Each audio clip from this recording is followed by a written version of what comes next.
My brother hasn't left his room for 2 months. After I opened his door, I found out why. I hate talking about it with people. It annoys me how my brother acts. He was the worst brother I could ever ask for. That is, until I opened his door. Throughout both of our childhoods, we were inseparable. We played and hung out together all the time. Things were happy. It all changed when I was 11, when I was diagnosed with leukemia. From what I've heard, Ryan was practically forgotten by my family. My parents constantly visited me in the hospital, staying by my side during the majority of my chemotherapy. Even when they were at home with Ryan, they still only thought and talked about me. Brother's face as he saw me in the hospital bed. The first time he saw me, he looked distraught. It must have been hard seeing your own sibling in a state like this. As more and more visits went on, the expression on his face had changed. His face looked hard to read, almost like he had something on his mind. I didn't think much of it at the time. Thankfully, I quickly went into remission and have been cancer-free for around 5 years. The whole family was thrilled, including Ryan. Not long after I was released from the hospital, my parents revealed to us that they were having some financial trouble and would both be having to go back to work. I was 11. My brother was 13, so they trusted us to be home alone. I'll never forget Ryan's face when they told us. He looked absolutely crushed. It was from then on that our relationship seemed to change. Ryan became distant and withdrawn. He was quicker to anger and didn't seem to want to be around me. At the time, I figured it was part of him becoming a teenager.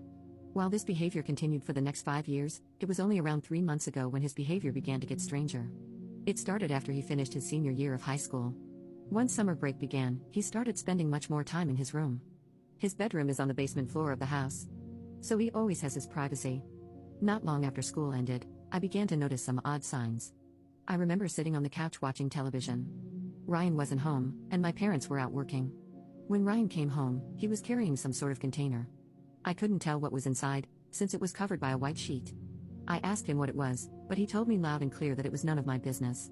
He brought the mysterious container down into his bedroom. He then came back upstairs, back outside to his car, and came in with another container, still covered by a white sheet. He continued this a few more times, coming back with more covered containers. At this point I was extremely curious, but I didn't want to upset him by asking again. Once he finished retrieving the containers, he went back to his car and returned with more stuff. This time he came back with many bags of food and bottled water. All of the foods were non-perishables, like bread, canned goods and crackers. Finally he went downstairs and locked the door. I was confused, but I wasn't very concerned. I began to get alarmed the next day when he still hadn't left his room at all. I knocked on his door, hearing him shout for me to go away. I tried pulling it open, but it wouldn't budge. I must have did something to lock it from the inside. Eventually my parents got concerned too. They tried to open the door, but Ryan convinced them not to care. He told them that he was an adult and that he had food and water to sustain himself. They gave in, not wanting to argue after a long day of work. I, however, refused to give up. Every day I tried to convince him to get out, but he always yelled at me to go away. Finally, about a month later, I gave up. Another month went by and Ryan still hadn't left his room. None of us tried to get him out since we knew he would just end up yelling at us. During the night, my mind would often wander and think about Ryan. As time went on, my thoughts became more and more paranoid, and I began to get worried. It was around the 2-month mark when I decided enough was enough. I woke up early that morning, and couldn't fall back asleep. My parents were working, and it was just me and Ryan at home. I silently crept down the stairs and walked towards the door to Ryan's room. I knocked gently. Silence. I knocked harder, but still got no response. I tried calling his name, but was still met with silence. I continued to knock, eventually banging at the door. Getting really scared, I put my ear to the door and noticed something.